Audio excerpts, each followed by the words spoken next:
Here's why there's a moment in the final season of Better Call Saul that most people don't talk about enough. Jimmy McGill, now living as Gene Takavic, a nobody managing a Cinnabon in Omaha, Nebraska, is standing in a phone booth in the freezing cold. He's had every chance to disappear, to stay dead, to let Jimmy McGill and Saul Goodman both stay buried under the fiction of Gene. And then he picks up the phone anyway. That calls the entire story of this man compressed into a single gesture. He knows better. He always knows better.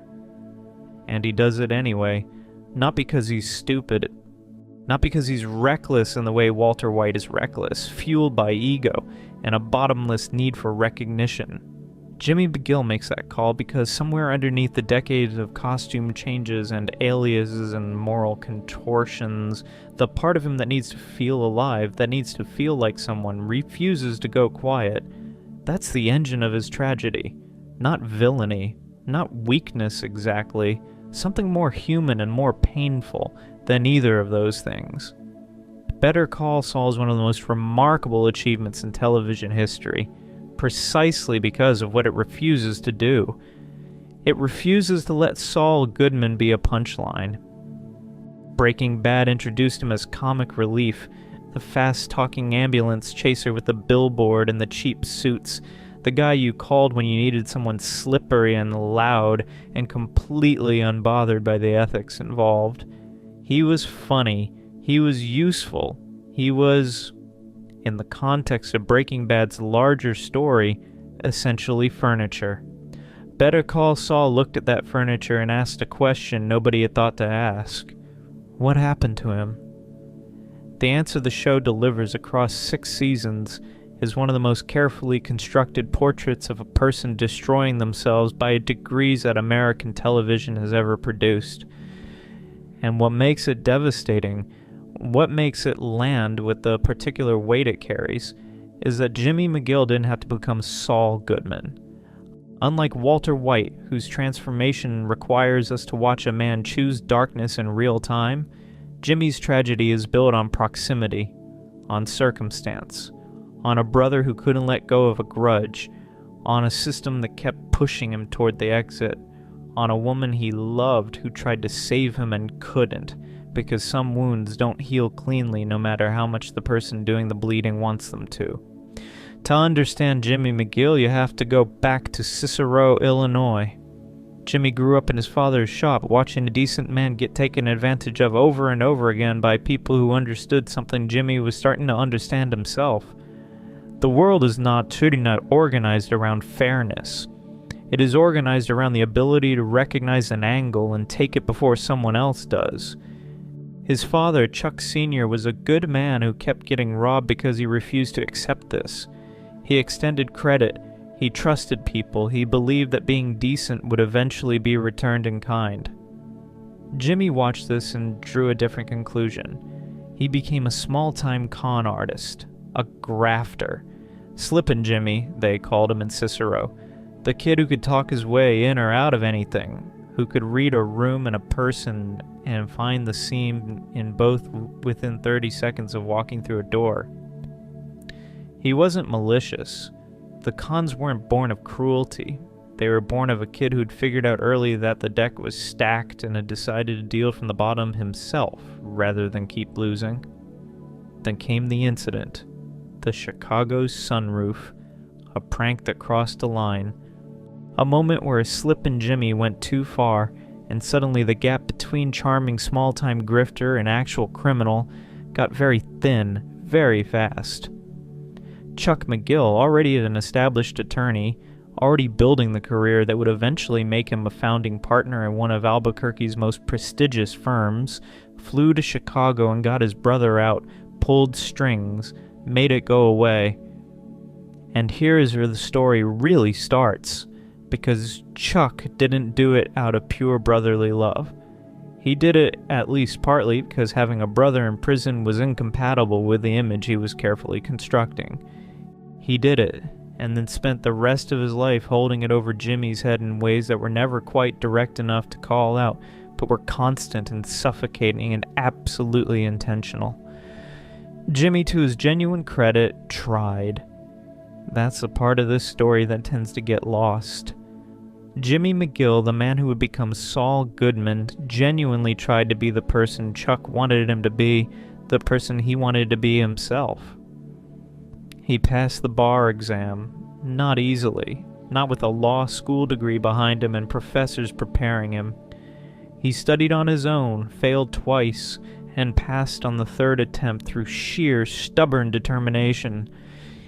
He clerked in the mailroom at HHM, Chuck's firm, working a job most people with his intelligence would have found humiliating, doing it without complaint because he was building towards something, because he believed that if he followed the rules, if he demonstrated that he was serious and committed and capable, the system would eventually recognize it. Chuck made sure that didn't happen. The scene in which we learn the full extent of what Chuck did is one of the most quietly devastating moments in the Either Show. Chuck had intervened, personally and deliberately, to ensure that Jimmy would never be hired at HHM regardless of his qualifications. He went to Howard Hamlin, the firm's partner, and made his position clear. Jimmy would never practice law under the HHM name. The reasons Chuck gave were wrapped in the language of professional concern, about reputation, about the kind of attorney HHM wanted to be associated with, about protecting clients. But the real reason was simpler and uglier than any of that. Chuck didn't believe Jimmy deserved it. Not because Jimmy wasn't capable. Chuck knew Jimmy was capable.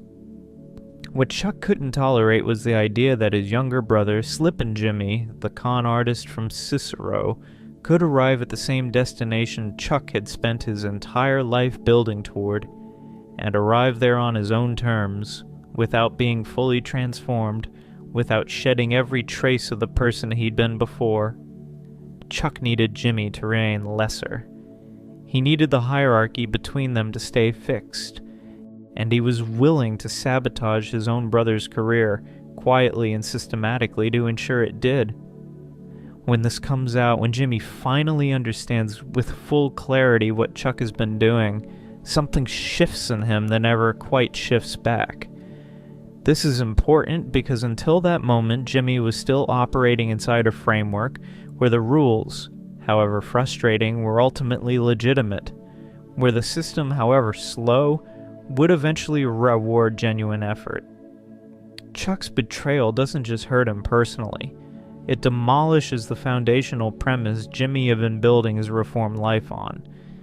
If the system could be that corrupt, if a man that distinguished and that respected could use his position so casually to crush someone who'd done nothing to deserve it, then what exactly was Jimmy McGill honoring by trying to operate within it? The answer Saul Goodman eventually arrives at is nothing. Nothing at all, but we're getting ahead of ourselves. Because before the full collapse, there's Kim Wexler. Kim Wexler might be the most important character in Better Call Saul, and that's saying something in a show crowded with extraordinary people. She's important not because of what she does, though what she does is remarkable, but because of what she represents for Jimmy and what her presence tells us about who he actually was underneath everything. Kim grew up in difficult circumstances. She put herself through law school on determination alone, built her career through relentless, unglamorous work, and arrived at HHM as someone who had earned every inch of what she had. She is, in many meaningful ways, everything the legitimate legal world is supposed to produce. And she loves Jimmy McGill, not Saul Goodman, not the performance, Jimmy. She sees something in him that Chuck spent decades trying to convince the world wasn't there. She sees the genuine intelligence, the real instinct for people, the charm that isn't only manipulation but also connection, the ability to walk into a room and make everyone in it feel like the most interesting person there. She sees someone who would have been extraordinary if the path had been slightly different. And here's what makes it tragic. Jimmy sees it too. Around Kim, he's the closest to his best self he ever gets in either show. There are moments between them, genuine moments, where the Saul Goodman persona hasn't fully calcified yet, where it's still just Jimmy, uncertain and hopeful and trying, and those moments are almost unbearable to watch because you know where it goes. The relationship between Jimmy and Kim also contains the show's most uncomfortable truth.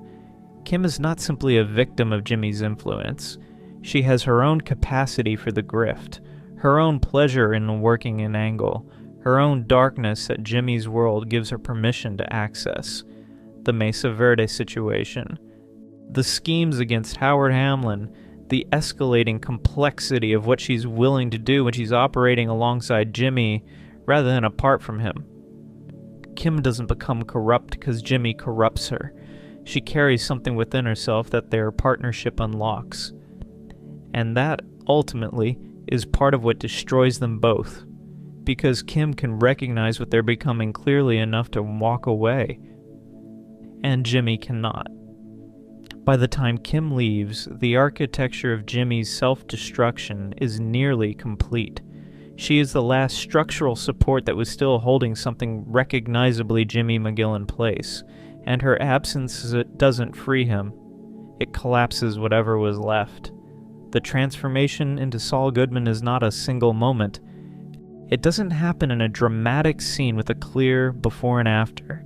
It happens the way most real transformations happen, in accumulations, in small decisions made under pressure that create precedents for slightly larger decisions, in rationalizations that get repeated until they don't require any conscious effort anymore, in a man who keeps telling himself he knows where the line is while quietly moving it every few months. Jimmy adopts the Saul Goodman name professionally with a mixture of practicality and something that looks uncomfortably like relief. As Saul Goodman, he doesn't have to carry the weight of being Chuck McGill's brother anymore. He doesn't have to measure himself against a standard that was rigged against him from the beginning. Saul Goodman isn't a McGill. Saul Goodman doesn't have that history. Saul Goodman can be whoever the situation requires. This is the great seduction of the persona. It's not that it makes him powerful, it's that it makes him free, or at least provides the sensation of freedom. The billboard, the commercials, the garish office, the constant performance. None of it is about money primarily. It's about existing loudly enough that the quieter, more painful questions don't get a chance to surface. And then Walter White walks into his life. The most revealing thing about the Saul Goodman we see in Breaking Bad is that he thinks he understands Walter White. He treats Walt the way a man who has spent his career navigating difficult clients treats a new one. He applies his usual frameworks, identify what they need, determine what risk they pose, calibrate how much distance to maintain, extract what value is available. He thinks Walt is a problem he knows how to manage. He is catastrophically wrong about this, and to his credit, he eventually understands that he is. But by then the understanding is academic. By then there is no clean exit. By then Saul Goodman is so embedded in Walter White's operation that the only separation available is the kind that leaves you with nothing. What's genuinely remarkable about watching Saul and Breaking Bad with the context Better Call Saul provides is how visible the damage becomes. The humor reads differently. The performance reads differently. When Saul does the showman routine with the cheap suits and the revolving door of desperate clients, you're watching a man who has completely disappeared inside a character he invented to survive. Jimmy McGill's not in the room anymore. He hasn't been in the room for a long time. What's left is the performance, running on its own momentum, attached to nothing real underneath. There's also something the show returns to carefully without ever overplaying it. Saul Goodman, for all his moral flexibility, has lines he doesn't cross, or tries not to. He doesn't want people to get hurt, not in the way Walt regards casualties, with detachment and arithmetic. When the violence of Walt's world starts producing actual bodies, Saul recoils. He's built his entire professional identity around navigating the gray area, keeping everyone moving, keeping the machine running, staying just far enough from the worst of it to maintain the internal fiction that he's still fundamentally okay. Walt's world keeps pulling that fiction apart. The moment Saul realizes he has to disappear is one of the few times in Breaking Bad where the performance drops completely. Suddenly he isn't doing the bit anymore. He isn't reaching for the quip.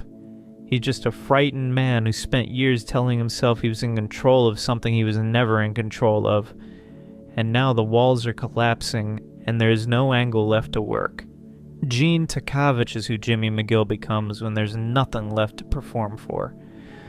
The Omaha sections of Better Call Saul are slow by design, and they're slow for exactly the right reason. Gene exists in a gray, flattened world of routine and anonymity. The Cinnabon, the modest apartment, the careful, joyless management of daily life under an assumed identity. No one here knows who he was. No one here is afraid of him or impressed by him or entertained by him. He's just a middle-aged man with a name tag. And Gene is miserable in a way that Saul Goodman, in all his chaotic, loud, professionally compromised glory, never quite was. Because Saul Goodman, however hollow the performance had become, was still a performance with an audience. Saul Goodman had to function. Gene Takavic has nothing except survival, and it turns out that survival alone is not something Jimmy McGill knows how to build a life around, so he makes the call. He contacts Francesca. He starts pulling threads. He finds a taxi driver who recognizes him and leverages that recognition into a new criminal partnership rather than dealing with it cleanly. He recruits an old associate. He runs scams on cancer patients who remind him uncomfortably of people he used to genuinely try to help. The darkness he's wading back into in Omaha is not the slick, high-functioning criminality of the Saul Goodman years. It's meaner, smaller, more purely self-destructive. It has no real upside. It's just Jimmy McGill unable to stop being Jimmy McGill even when stopping would save him. What the Omaha arc reveals, quietly and without editorializing, is that the persona was never really protection. It was always just postponement. Saul Goodman was a way of not dealing with Jimmy McGill's actual problems, which were never primarily about money or ambition or professional frustration.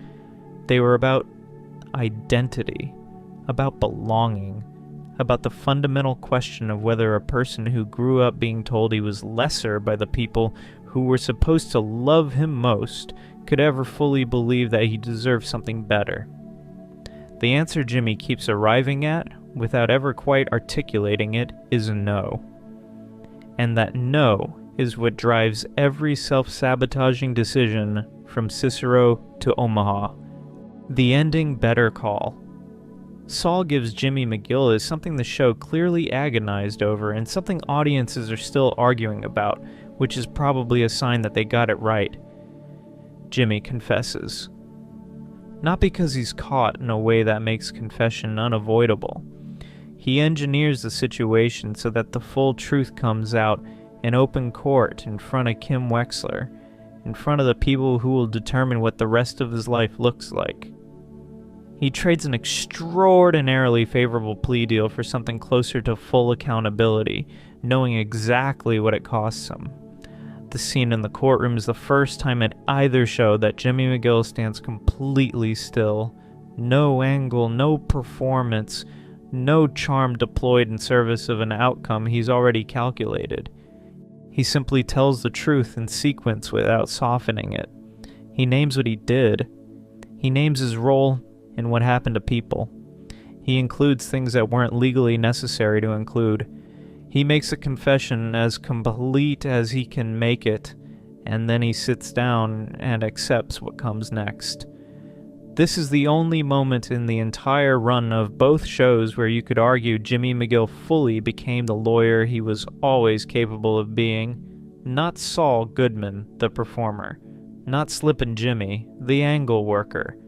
A man standing in a room and telling the truth regardless of the cost.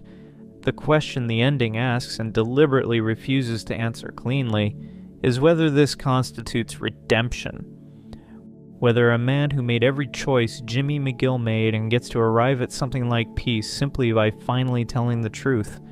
The show is honest enough not to give a definitive answer. Kim walks away. Jimmy goes to prison. The world does not reorganize itself around his moment of clarity, but something matters in that courtroom that doesn't show up anywhere else in his story. For the first time, Jimmy McGill chose the thing that would cost him the most.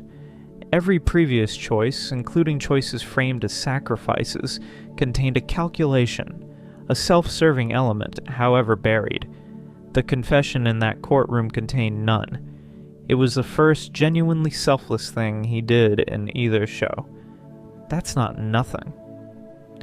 What positions Jimmy McGill as something distinct from Breaking Bad's other tragic figures, distinct from Walter White, distinct even from Mike Ehrmantraut, is the nature of the forces working against him.